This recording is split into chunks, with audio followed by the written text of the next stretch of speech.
people live longer now than at any other point in history. In Western Europe, the chances are you'll see in your 80th birthday. Longer life expectancy is a great achievement, but there are problems associated with an aging population. One of the most tragic is the rise in dementia, and unfortunately, it looks set to become one of the 21st century's most significant health and social issues.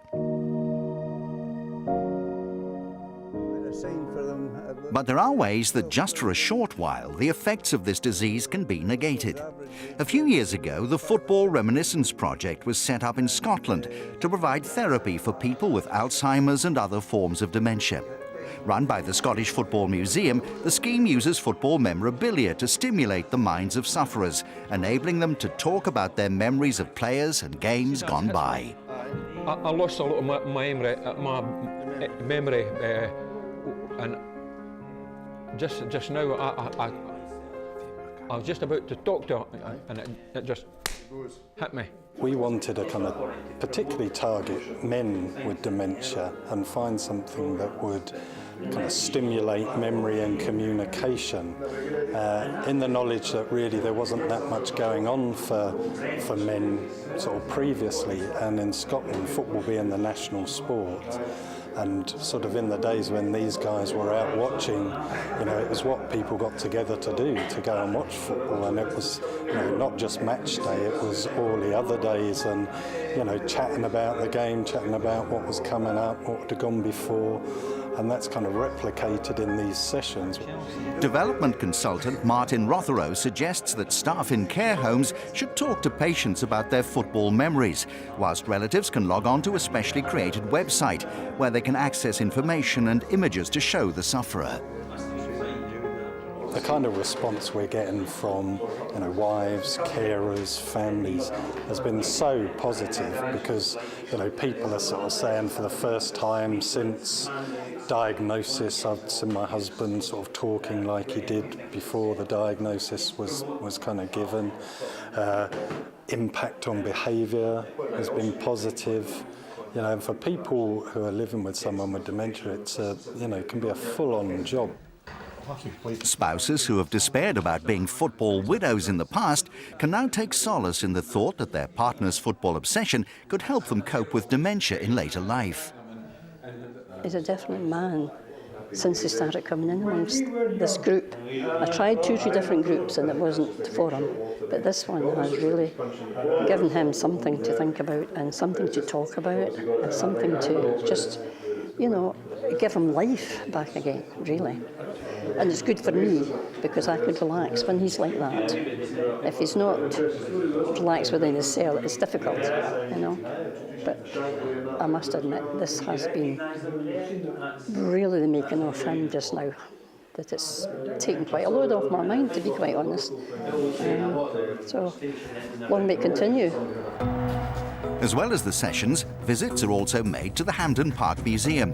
These trips demonstrate the importance of football memories and the link they often forge between individuals and their own personal histories, as the museum's curator explains.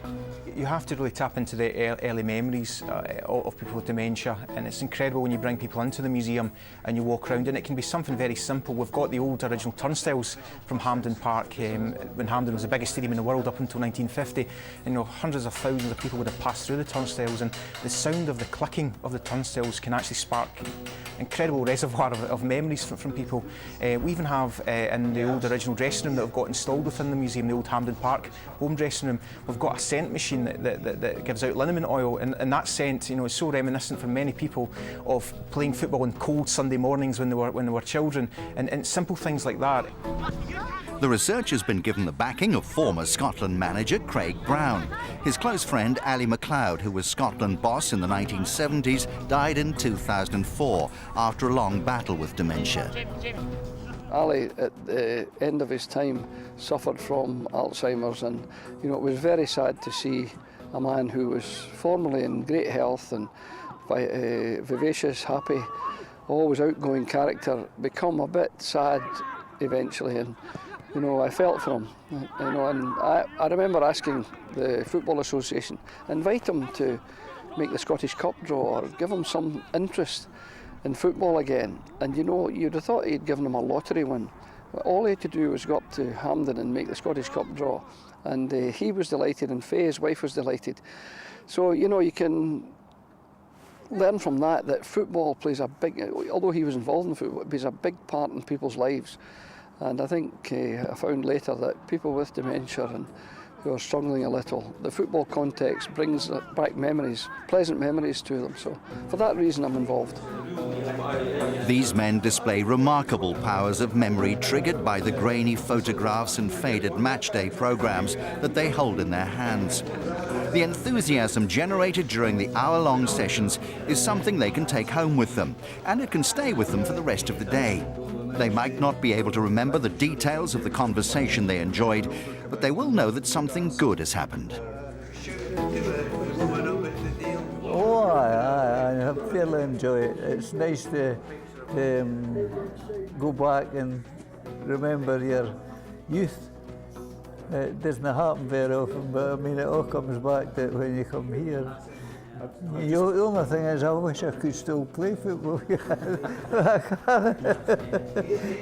Whilst the project is not a cure, it does provide respite from a condition with little current provision for sufferers. Football is helping those with dementia reconnect with their lives. Subscribe now to our YouTube channel for the very best of TransWorldSport.